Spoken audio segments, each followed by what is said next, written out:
El deseado de todas las gentes. Capítulo 23. El reino de Dios está cerca.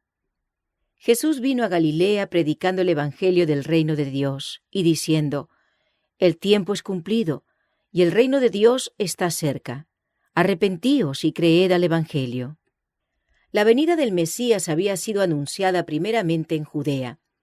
En el templo de Jerusalén, el nacimiento del precursor había sido predicho a Zacarías mientras oficiaba ante el altar. En las colinas de Belén, los ángeles habían proclamado el nacimiento de Jesús. A Jerusalén habían acudido los magos a buscarle. En el templo, Simeón y Ana habían atestiguado su divinidad. Jerusalén y toda Judea habían escuchado la predicación de Juan el Bautista, y tanto la diputación del Sanedrín como la muchedumbre habían oído su testimonio acerca de Jesús. En Judea, Cristo había reclutado sus primeros discípulos. Allí había transcurrido gran parte de los comienzos de su ministerio.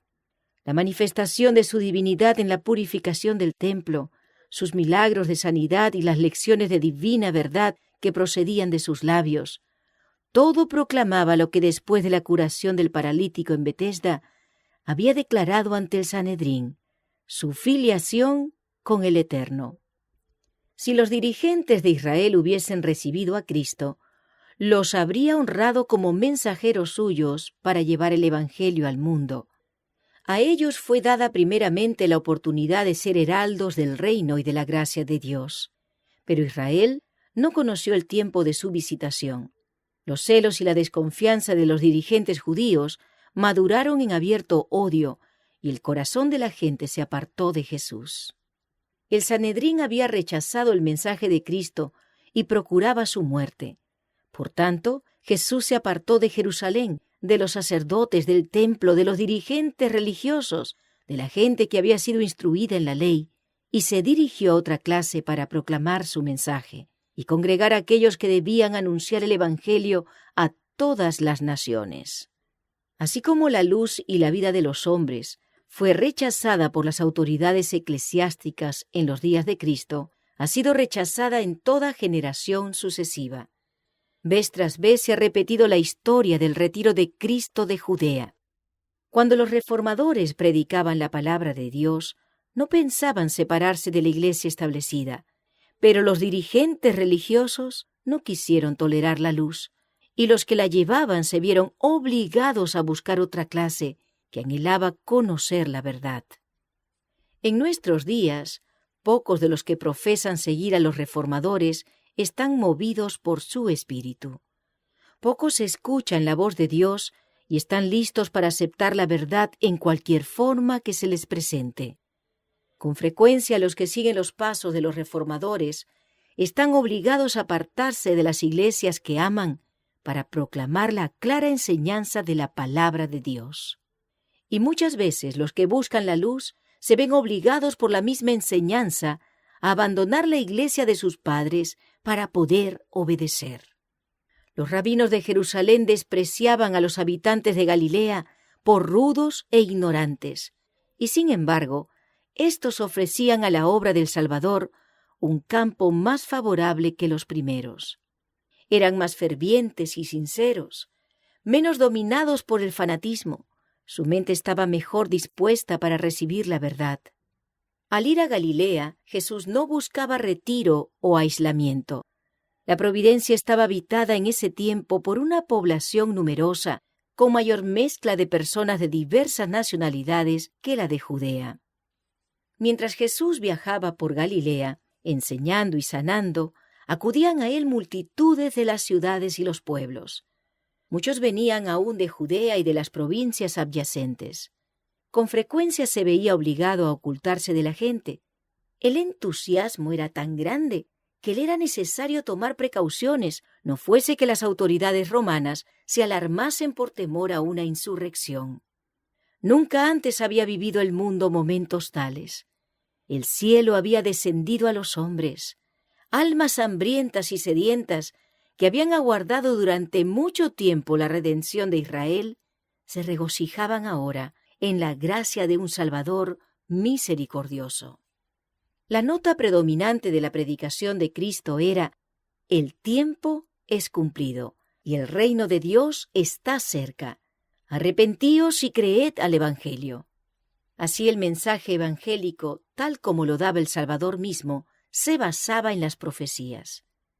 El tiempo que él declaraba cumplido era el período dado a conocer a Daniel por el ángel Gabriel.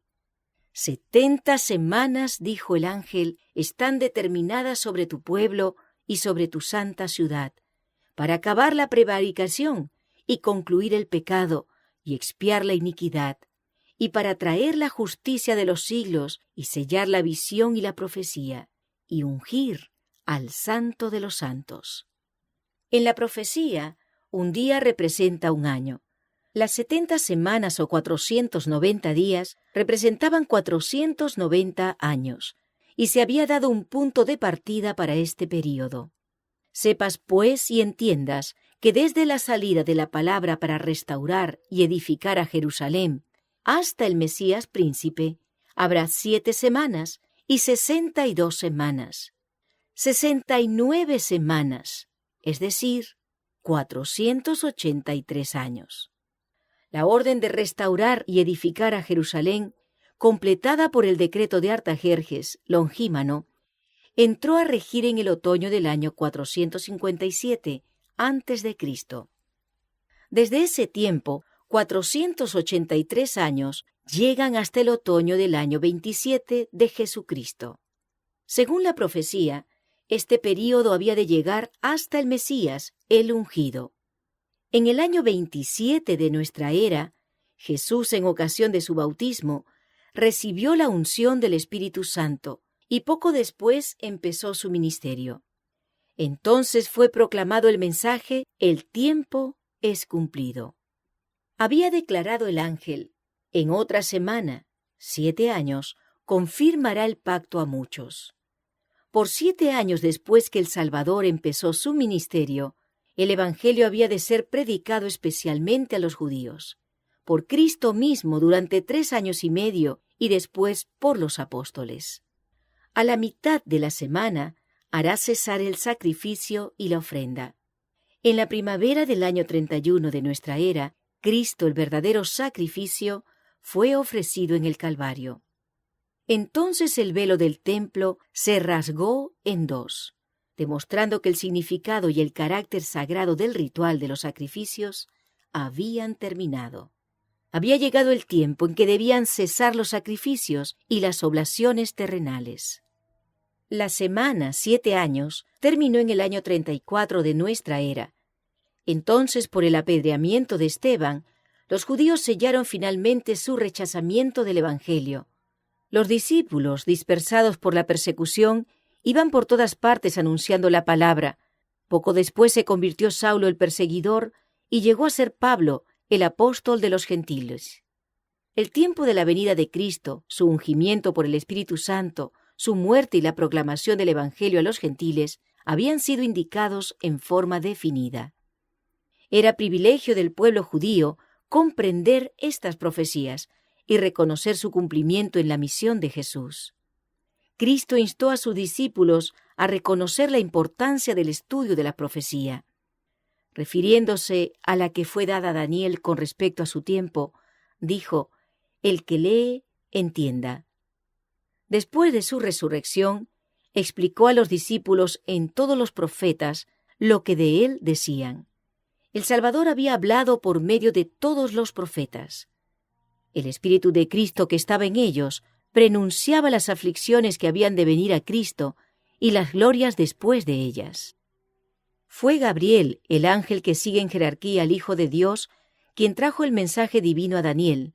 Fue Gabriel, su ángel, a quien envió Cristo para revelar el futuro al amado Juan, y se pronuncia una bendición sobre aquellos que leen y oyen las palabras de la profecía y guardan las cosas en ella escritas. No hará nada el Señor Jehová sin que revele su secreto a sus siervos los profetas. Aunque las cosas secretas pertenecen a Jehová nuestro Dios, las reveladas son para nosotros y para nuestros hijos por siempre. Dios nos ha dado estas cosas y su bendición acompañará al estudio reverente, con oración, de las Escrituras proféticas. Así como el mensaje del primer advenimiento de Cristo anunciaba el reino de su gracia, el mensaje de su segundo advenimiento anuncia el reino de su gloria. El segundo mensaje, como el primero, está basado en las profecías. Las palabras del ángel a Daniel acerca de los últimos días serán comprendidas en el tiempo del fin. En ese tiempo, muchos correrán de aquí para allá y la ciencia será aumentada. Los impíos obrarán impíamente y ninguno de los impíos entenderá, pero entenderán los entendidos. El Salvador mismo anunció señales de su venida y dijo: «Cuando viereis hacerse estas cosas, entended que está cerca el reino de Dios. Y mirad por vosotros, que vuestros corazones no sean cargados de glotonería y embriaguez y de los cuidados de esta vida, y venga de repente sobre vosotros aquel día. Velad, pues, orando en todo tiempo, que seáis tenidos por dignos de evitar todas estas cosas que han de venir y de estar en pie delante del Hijo del Hombre». Hemos llegado al período predicho en estos pasajes. El tiempo del fin ha llegado. Las visiones de los profetas están deselladas y sus solemnes amonestaciones nos indican que la venida de nuestro Señor en gloria está cerca. Los judíos interpretaron erróneamente y aplicaron mal la palabra de Dios y no reconocieron el tiempo de su visitación. Esos años del ministerio de Cristo y sus apóstoles, los preciosos últimos años de gracia concedidos al pueblo escogido, los dedicaron a tramar la destrucción de los mensajeros del Señor. Las ambiciones terrenales los absorbieron y el ofrecimiento del reino espiritual les fue hecho en vano. Así también hoy, el reino de este mundo absorbe los pensamientos de los hombres y no toman nota de las profecías que se cumplen rápidamente y de los indicios de que el reino de Dios llega presto. Mas vosotros, hermanos, no estáis en tinieblas para que aquel día os sobrecoja como ladrón, porque todos vosotros sois hijos de luz e hijos del día, no somos de la noche ni de las tinieblas. Aunque no sabemos la hora en que ha de volver nuestro Señor, podemos saber que está cerca. Por tanto, no durmamos como los demás, antes velemos y seamos sobrios.